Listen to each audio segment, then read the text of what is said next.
What if I told the richest person who ever lived did not win the lottery, did not inherit money from family, and did not just get lucky one time? Elon Musk is the world's first trillionaire. That is not a billion. That is 1,000 billions. He could lose it all tomorrow and start over and build it all back again. Here is why. And more importantly, here is what it can teach you about money. Most people think you need money to make money. Elon started with something that cost nothing: curiosity. At age 12, he taught himself how to code. No school, no teacher, just books and a burning desire to learn. He built a little space video game called Blastar and sold it for $500. That is his first money lesson right there. Your brain is your first and most important asset. Put time and energy into it before anything else. When he started SpaceX, he knew nothing about rocket science. So what did he do? He read textbooks. He talked to experts. He kept asking why things cost as much as they did. Most people just look at the price and move on. Musk asked, what does it actually cost to build this from zero? This way of thinking is called first principles thinking. It is one of the most powerful tools you can use when it comes to money. Here is a simple example.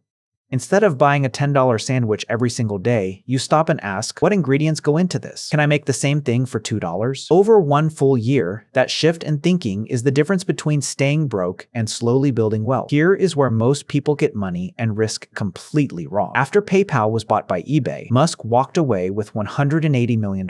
Most people in that position would put it in a bank, buy a big house, and stop there. Musk did the total opposite. He put $100 million into SpaceX, $70 million into Tesla, $10 million into SolarCity. He put in almost everything he had.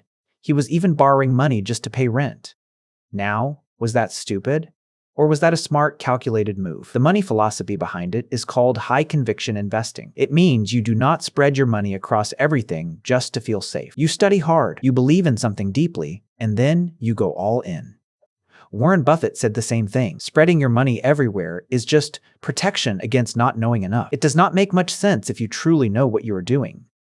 Musk knew what he was doing. He was not gambling. He was betting on his own knowledge and his own vision. By 2008, everything was going wrong. 3 SpaceX rockets had exploded. Tesla was almost out of money. The global financial crisis was destroying companies everywhere. Musk had to make one of the hardest choices of his life.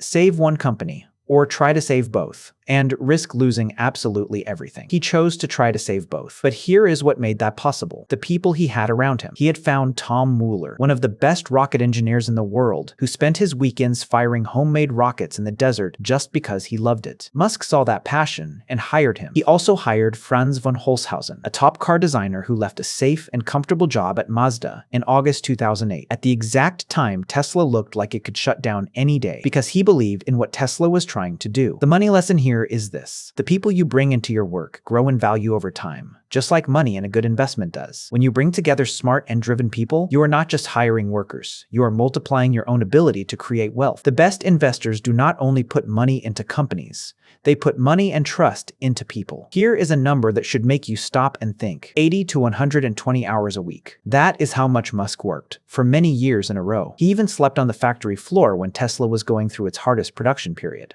The point here is not to say everyone should burn themselves out. The money principle is much simpler than that. The gap between how much you produce and how much others produce is exactly where your wealth gets created. If you work twice as hard and twice as smart for 10 years, you do not end up just twice as wealthy. You end up far ahead because your results keep building on top of each other over time. This is not just true for money in a bank.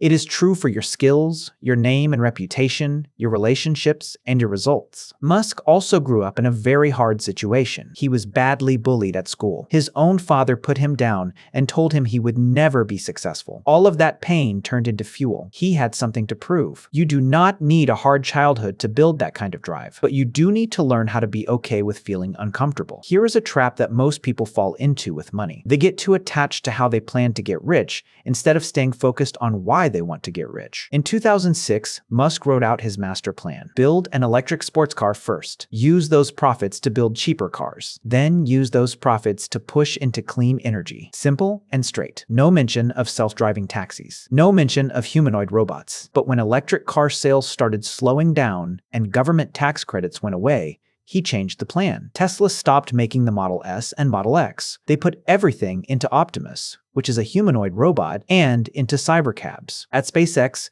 The goal was always to get to Mars. But when it made more financial sense to go to the moon first, he changed direction. This is what it looks like to keep a fixed goal, but stay flexible with how you get there. In investing, it works the same way.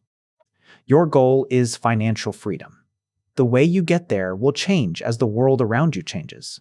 The investors who end up losing everything are the ones who get too attached to one stock, one trend, or one plan, and refuse to change course even when it is clear the facts have changed. Let us be honest about one thing. Musk is brilliant, but brilliant people fail every single day. What made his bets actually work out was timing. He started his very first company in 1995, right at the beginning of the internet boom. He built an online business directory before Google Maps even existed. Compaq bought that company for $307 million. That brings us to the final money lesson. Even the sharpest financial mind still needs to be in the right place at the right time. But that does not mean you sit around and wait for luck to find you. It means you keep learning, stay curious, and put yourself in position before everyone else catches on. Electric cars before the world cared about them. Reusable rockets before anyone thought it could be done. Internet maps before Google built them. So what is the real money lesson from the world's first trillionaire? It is not to work 100 hours a week. It is not to throw all your savings into something risky. It is this. Wealth is built by people who learn first, take smart and calculated risks second, surround themselves with great people, stay comfortable with being uncomfortable, keep adjusting their plan, and show up early before the big opportunities become obvious to everyone else. You do not need $1 billion to start. You need the right way of thinking, used consistently over a long period of time. That is how money grows.